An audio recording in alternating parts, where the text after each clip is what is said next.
Hello, veterinary unicorns. Today I want to talk to you about a major pet peeve that I still continue to see in our veterinary hospitals. Breathe deeply, Amy. All right, here's what I'm here to tell you. Stop scruffing cats. Did the whole world hear me? I really hope so. I hope that the whole world heard me because I'm quite emphatic and serious when I say stop scruffing cats. Now, let's talk about scruffing cats. I actually graduated from an AVMA accredited school in the 90s. I was taught to scruff cats. You have to scruff cats. Make sure that your knuckles are white. Make sure they're really tight because scruffing cats is the best way to restrain them. And you're gonna put them under your elbow and you're gonna tuck them in like a football. And if they act really unruly, you're gonna scruff them away, hold your finger between their back hind legs and walk them like this to the cage. I am here to tell you that if they have converted me, and they being the veterinary behaviors, science, data, and research, if they've converted me, the old dinosaur, from stopping scruffing of cats, I'm hoping that it will do the same for you. So I'd like to thank Sophia Yin. Unfortunately, she took her life some years ago, but she was really the leading veterinary behaviorist on all things fear-free.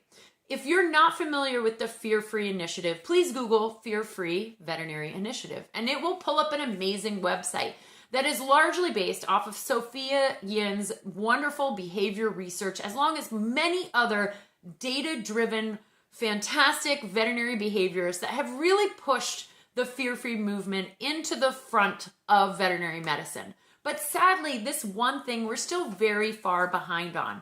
So here's what we were taught in school, and this is what people continue to believe.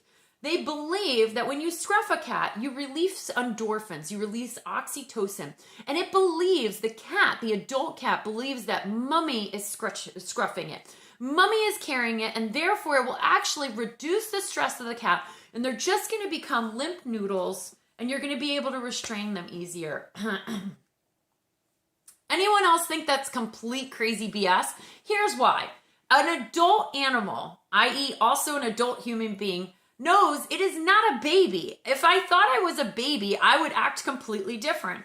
Just like when cats and dogs get older, they lose their juvenile tendencies. At some point between 8 to 10 weeks of age, and sometimes some reports as early as 6 weeks of age, kittens are no longer carried around by their mother. Their little scruff reflex, where when you do scruff a kitten, it tucks its little back legs up so that mommy can carry it, it's gone. And now it becomes an actual cat. And at that point, it no longer remembers being scruffed by its mom. Or if it does not associate it with a pleasant experience. When animals want to kill each other, where's the key place that they go for?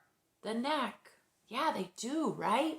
So it's a real struggle for me to even just logically think how a cat would assume that scruffing is actually its mom carrying it, when clearly it's an adult. And also, oh, by the way, if it's going to be murdered, it's going to be murdered because another animal is going to grab it by its neck.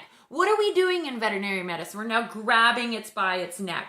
That's a terrifying, pain-inducing experience for this animal. Listen, I don't have a lot of skin, but I'm pretty sure if someone pinched my skin and then white-knuckled it, it's gonna hurt. I know if someone pinches me, it hurts. I can't imagine the pain that we're inflicting to these cats by pulling up on all of their skin, tightening our knuckles around it, and then we're wondering why they're flipping their noodles out and trying to kill us. I don't know. Most of the time, it's because they're trying to get away.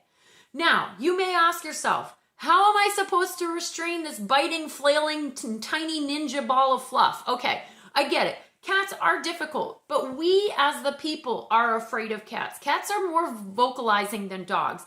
They like to tell us off. They're going to come in our hospitals and they're going to say a lot of curse words at us. That's what cats do. And to some level, I appreciate the cat. Because listen, if I was abducted by aliens and they're about to do science experiments on me, I'm telling you right now, I want to be the cat and not the golden retriever who's like, do whatever you want. You want my leg? Sure, stick a catheter in it.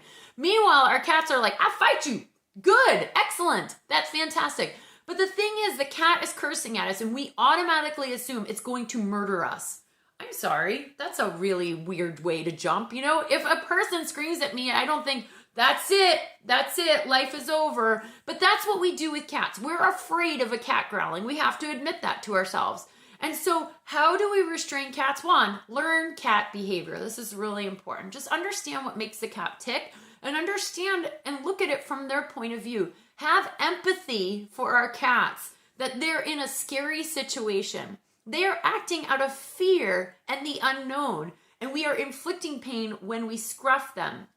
So some great ways to restrain cats is de-stress the experience. Feel away, catnip, warm blankets. Don't put them in front of a dog. Try to have cat-only wards, cat-only exam rooms. All these things are really important. And then I encourage you to get comfortable with blankets and towels.